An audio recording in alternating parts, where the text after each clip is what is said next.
Microphone check ചെയ്യണം. Hello check check check. Check എന്തുകൊണ്ട് check? നോക്കിയേ, ഇത് നിറച്ച് ക്യാഷടാ ക്യാഷ്. ഇയാൾ ആരാണ്? അല്ല ചേട്ടാ, ചേട്ടാ ആരാണ്? എന്താണ് ഈ കൊണ്ട് വെച്ചേക്കണം? എന്താ സംഭവം? ബ്ലക്സ്. ഫ്ലെക്സാ? ആ വാഴക്കൊലയുടെ ബ്ലക്സ്. അതെന്താ ഇവിടെ കൊണ്ട് വെച്ചേക്കണം? എന്റെ കാശ് മുടക്കി ഞാൻ ബുക്ക് ചെയ്ത നാടകക്കാര് എന്നോട് ചോദിക്കണം എന്റെ ഫ്ലെക്സ് എന്തിനാണ് ഇവിടെ കൊണ്ടുവന്ന് വെച്ചിരിക്കണേന്ന്. അമ്മയുടെ പൊളിസ്. ഇയാൾ എന്തൊക്കെയാണ് പറയണത്? മലയാളം, ഫോറിൻ ഭാഷ. ഈ സാധനം ഇവിടെ വെക്കാൻ പറ്റില്ല. എടുത്തിട്ടോ. ആ പൊളിസ് എനിക്കിത് കിട്ടണം. മകനെ നാടകക്കാരോ നിങ്ങാട് നോക്കിയ തോമാച്ചൻ, അതായത് ഈ ഞാൻ ഒരു വാഴക്കൊല കച്ചവടക്കാരനാണ്. എന്റെ വാഴക്കൊലയുടെ പരസ്യം ഈ നാട്ടുകാരെ കാണിക്കാനാണ് നിങ്ങളുടെ ഈ തേങ്ങാക്കൊല നാടകം ഞാനിവിടെ ബുക്ക് ചെയ്തത്. അതിന് നിങ്ങളുടെ നാടകത്തിന്റെ ഇടയ്ക്കിടയ്ക്ക് എന്റെ വാഴക്കൊലയുടെ പരസ്യം എന്ന് പറയണം. എന്ത് പരസ്യം? ഒരു ചെറിയ പരസ്യം. അതായത് രാസവളങ്ങൾ ചേർക്കാതെ ജൈവ കൃഷിയുടെ സ്വന്തം വാഴത്തോട്ടത്തിൽ വികസിപ്പിച്ചിട്ട് ഔഷധ ഗുണമുള്ള ഗുണമേന്മയുള്ള 100% സംശുദ്ധമായ ISI-മാർക്കുള്ള മുന്തിയ തരം വാഴക്കുലകൾക്ക് സമീപിക്കുക. പ്രൊപ്പറേറ്റർ തോമാച്ചൻ ആൻഡ് സൺസ്, വാഴത്തോപ്പിൽ house, Vazhakkulam, PO, Vazhakkala. Phone 94. Hello, നാടകം 2 മണിക്കൂറേ ഉള്ളൂ. അതിനിടയ്ക്ക് 4 മണിക്കൂർ പരസ്യമോ? ഇതൊന്നും ഇവിടെ നടക്കത്തില്ല. ഇന്നലെ നാടകം തന്നെ കോഴി പോയി. കൂടാ കൂവും. നിന്റെയൊക്കെ നാടകം കണ്ട കോഴിയല്ല കാക്ക വരെ കൂവും. ഹലോ, നിങ്ങളുടെ ഈ മാങ്ങാത്തൊലി പരസ്യം മാങ്ങാത്തൊലി അല്ലടാ, വാഴക്കൊല. എന്ത് വാഴക്കൊലയാണെങ്കിലും ആ പരസ്യം ഈ നാടകത്തിന്റെ ഇടയ്ക്ക് നടക്കത്തില്ല. ഇത് നടക്കത്തില്ലെങ്കിൽ നാടകം നടക്കത്തില്ല. ഇങ്ങോട്ട് നോക്കിയേ, ഞാനടാ നിനക്കൊക്കെ കാശ് തരുന്ന നാടകത്തിന്റെ സ്പോൺസർ ആണോ? എന്റെ പൊന്നു ചേട്ടാ, ഇത്ര നീളമുള്ള പരസ്യമൊക്കെ നാടകത്തിന്റെ ഇടയ്ക്ക് പറഞ്ഞാൽ ഞങ്ങളുടെ കണ്ടിന്യൂറ്റി പോട്ടാ.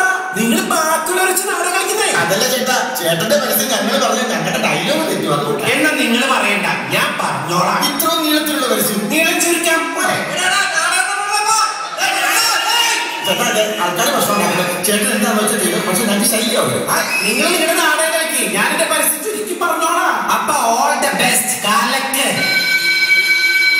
പ്രിയമുള്ളവരെ, വട്ടപ്പാറ പൊട്ടിപ്പാളി സ്റ്റീൽ കിഡ്സ് അഭിമാന പുരസ്സരം കാഴ്ചവെക്കുന്ന ഏറ്റവും പുതിയ നാടകം തോമാച്ചന്റെ കൊലകൾ. നല്ല കൊലകൾ. ഇയാൾ എന്തെങ്കിലും പറയണം. ഇനി നാടകത്തിന്റെ പേര് വന്നിരുന്ന നാടകം തുടങ്ങി.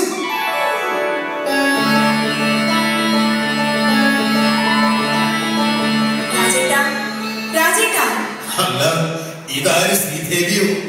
ഈ അധ്യായങ്ങളെ എവിടെ പോയി വരുന്നു? അമ്പലത്തിൽ പോയി എന്റെ രാജേട്ടന് വേണ്ടി ഒരു പുഷ്പാഞ്ജലി കഴിച്ചു. പുഷ്പാഞ്ജലി? എന്താവശ്യത്തിന്? മറന്നു, ഇന്ന് രാജേട്ടന്റെ ബർത്ത്ഡേ ആണ്. ബർത്ത്ഡേ? ഞാൻ എന്റെ അമ്മയെ നിർത്തടേ. രാജേട്ട, ദൈവദോഷം പറയരുത്. ദൈവദോഷം പോലും ദൈവദോഷം. നിരീശ്വരവാദികളുടെ അഖിലേന്ത്യാ പ്രസിഡന്റായ ഈ പൂകുന്നത്ത് രാജന് ഒരു ദൈവത്തിൽ വിശ്വാസമില്ല. ദൈവത്താണ് സത്യം.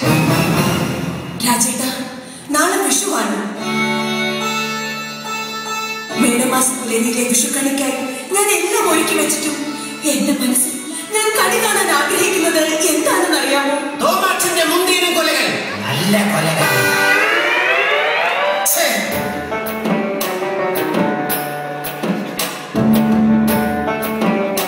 അല്ല, ഇതാര്? 3-4 അംശയോ? 3-4 അംശയല്ല, 3-4 അംശ. നിങ്ങളുടെ പെങ്ങൾക്ക് നല്ലൊരു ആലോചനയായിട്ടാണ് നമ്മൾ വന്നേക്കണത്. ഓളവിടെ അവള് കുളിക്കുവാണ്. ഹോളെവിടെയാണെന്ന് അവള് കുളിക്കുവാണെന്ന് പറഞ്ഞില്ലേ? അത് നമുക്ക് മനസ്സിലായി. അതുകൊണ്ടല്ലേ നമ്മൾ ചോദിച്ചത് കുളിമുറിയുടെ ഹോൾ എവിടെയാണെന്ന്. അല്ല, മേക്കപ്പ് ഇല്ലാതെ കാണാനല്ല, അത്രയും ഉദ്ദേശിച്ചുള്ളൂ. പിന്നെ നല്ലൊരു ആലോചനയായിട്ടാണ് നമ്മൾ വന്നേക്കണത്. ചെറുക്കനെന്ന് ദുബായിലാണ്. ഇന്ന് വിളിച്ചാൽ നാളെ കയറി വരും. അത്രക്ക് മുട്ടി നിൽക്കുകയാണേ. എന്ത്? അല്ലേ പെണ്ണ് കാണാനേ. പിന്നെ ചെറുക്കന്റെ ആസ്തി എന്ന് വെച്ചാൽ ബസ്, ലോറി, ജീപ്പ്, കാറ്, ഇങ്ങനത്തെ സൈക്കിൾ വരെ ചെറുക്കന്റെ വീട്ടിലുണ്ടല്ലേ? അല്ല, വീട്ടിൽ ഇരുന്നാൽ കാണാം. കാരണം ഓന്റെ വീടിന് നടുക്കൂടിയാണ് നാഷണൽ ഹൈവേ പോണത്. ഏത് നമ്മുടെ NH-47 ബെഡ്റൂമിൽ അടുക്കളയിൽ പോണേ സിഗ്നലിൽ നോക്കണം. അത്രക്ക് കുടുംബ പാരമ്പര്യവും അന്തസ്സറ്റ തറവാട്ടുകാരനുമാണ് നമ്മുടെ ചക്കൻ. എങ്ങനെയുണ്ട്?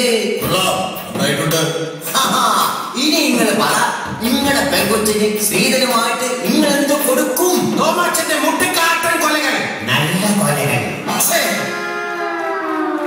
ഹലോ, നീ ഇപ്പൊ എവിടെ വിളിക്കുന്നു? ഹോസ്പിറ്റലിലാണെന്നോ? എപ്പോ? എങ്ങനെ സംഭവിച്ചു? എന്തുപറ്റി ശ്രീദേവി? എന്തുപറ്റി? കഷ്ടകാലം മുഴുവൻ കിട്ടുന്ന പട്ടി പിടിച്ച് വീട്ടിലേക്ക് വരികയാണല്ലോ രാജേട്ട. എന്താ എന്താണെങ്കിലും എന്നോട് തുറന്നു പറ. നഴ്സിംഗിന് പഠിക്കാൻ പോയ നമ്മുടെ ഇളയ മകൾ രജനി. രജനി, അവൾക്ക് എന്ത് സംഭവിച്ചു? അവൾ അവൾ ഗർഭിണിയാണെന്ന്. ഈശ്വരാ! എന്റെ മകൾ ഗർഭിണിയാണെന്നോ?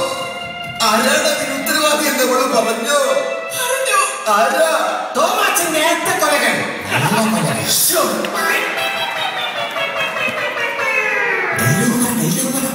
എന്റെ പരദൈവങ്ങളെ, എന്തിനു വളർത്തിക്കൊണ്ട് വന്നതാ? തലയിൽ വെച്ചാൽ പ്ലെയിൻ ഇടിക്കും, താഴെ വെച്ചാൽ ട്രെയിൻ ഇടിക്കുമെന്ന് കരുതി ഒക്കത്ത് വെച്ച് വളർത്തിയെടുത്ത എന്റെ കൊച്ചിനാണല്ലോ ഈ ഗതി വന്നത്. ഈശ്വരാ! വെള്ളിക്കരടിയുമായി ജനിച്ചു വീണ കുട്ടികൾക്ക് അറിയില്ലല്ലോ വള്ളിക്കലസത്തിന്റെ വില. ഒട്ടിയ വയറിൽ മുണ്ട് പൊറുക്കി കൊടുത്ത് പാടത്തും പറമ്പിലും കഷ്ടപ്പെട്ട് വിയർപ്പൊഴുക്കിയാണ് എന്റെ അച്ഛൻ ഞങ്ങളെ വളർത്തിയത്. മരണക്കിടക്കയിൽ കിടന്നുകൊണ്ട് എന്റെ അച്ഛൻ എന്നെ അരികിലേക്ക് വിളിച്ച് എന്റെ കടന്നു കലങ്ങിയ കണ്ണിലേക്ക് നോക്കി വിലയാർന്ന കൈകൾ കൊണ്ട് എന്റെ കൈകളിലേക്ക് എന്റെ അച്ഛൻ നീട്ടിവെച്ച് തന്നത് എന്താണെന്ന് അറിയാമോ? തോമാച്ചന്റെ മൂത്തുവെടുത്ത നാടൻ കൊലകൾ. നല്ല കൊലകൾ. എന്റെ ദൈവമേ! എന്താ മോളെ ഈ ഒറ്റയ്ക്ക് പവിത്രം വന്നില്ലേ? ഇല്ല, ഇതെന്താ നീ പിന്നെയും ബാഗൊക്കെ ആയിട്ട്? ഞാനിനി ആ വീട്ടിലേക്ക് പോകുന്നില്ല അച്ഛാ. എന്ത് പറ്റി മോളെ? അവൻ നിന്നെ ഉപദ്രവിച്ചോ? ഇല്ലമ്മേ, പവിത്രണ്ണൻ ഇന്ന് വരെ എന്നെ ഒരു വാക്കുകൊണ്ട് പോലും നോവിച്ചിട്ടില്ല. എനിക്കറിയാം മോളെ, അവന്റെ തള്ള നിന്നെ ദ്രോഹിക്കുന്നുണ്ടാവുമല്ലേ? ഇല്ലമ്മേ, ആ അമ്മ എന്നെ സ്വന്തം മോളെ പോലെയാണ് നോക്കുന്നത്. പിന്നെ എന്താ മോളെ നിന്റെ പ്രശ്നം? എന്നെ ഇത്രയും സ്നേഹിക്കുന്ന ആ കുടുംബത്തിലേക്ക് ഒരു കുഞ്ഞിക്കാല് കൊടുക്കാൻ എന്നെ കൊണ്ട് കഴിയുന്നില്ലമ്മേ, കഴിയുന്നില്ല. ഈശ്വരാ, എത്രയെത്ര അമ്പലങ്ങളിൽ ഉരുളി കമഴ്ത്തി, എത്രയെത്ര ഡോക്ടർമാരെ കണ്ടു, എന്തൊരു നേർച്ചകൾ നേർന്നു. എന്നിട്ടും ഈശ്വരൻ ഇവൾക്കൊരു ബുദ്ധിക്കാരി കൊടുത്തില്ലല്ലോ. ഇനി ഇവൾക്കൊരു കുഞ്ഞിക്കാല് കാണാൻ എന്താണ് ഈശ്വര ഒരു മാർഗം? തോമാച്ചന്റെ റോബസ്റ്റ കൊലകൾ. 45 വർഷത്തെ സേവന പാരമ്പര്യം. ജനകോടികളുടെ വിശ്വസ്ത കൊല സ്ഥാപനം. അയ്യേ, ഇയാൾ എന്തൊക്കെയാ ഈ വിളിച്ച് പറയുന്നത്? ഇതൊന്നും കേട്ടത് തന്നെ എന്നെ കൊണ്ട് പറ്റത്തില്ല കേട്ടോ. എന്റെ കാശ് തരും, ഞാൻ പോണു. ശാന്തമേ, നീ ശാന്തമായിരിക്കൂ. ഞാൻ ചോദിക്കാം. ഡോ. ഇയാള് ഞങ്ങളുടെ നാടകം കുളമൊക്കെയല്ലോ. ആരുണ്ടാക്കിയത്? ഞങ്ങളുടെ നാടകത്തിലേക്ക് കണ്ടിട്ടുണ്ട മത്സ്യത്തെ പറഞ്ഞ് ഞങ്ങളുടെ നാടകം കുളമൊക്കെയല്ലോ. എന്തു കൊളാക്കിയത്? നിങ്ങൾ നിങ്ങളുടെ നാടകം കളിച്ചു. ഞാൻ എന്റെ വാഴക്കൊലയുടെ പരിസരം പറഞ്ഞുള്ളൂ. ഇനി നിങ്ങളുടെ നാടകം ഞങ്ങൾ കളിക്കുന്നില്ല. ഞങ്ങൾക്ക് നിങ്ങളുടെ കാശും വേണ്ട. ഞങ്ങൾ പോയി അത്ര അഹങ്കാരം കാണിക്കലേക്ക് കലാമണ്ഡലത്തിന്റെ കഥകളി ഒന്നല്ലല്ലോ. കഥകളിയോ കഥകളി. അതിന്റെ ഇടയിൽ വരെ ഞാൻ ഈ വാഴക്കൊലയുടെ പരസ്യം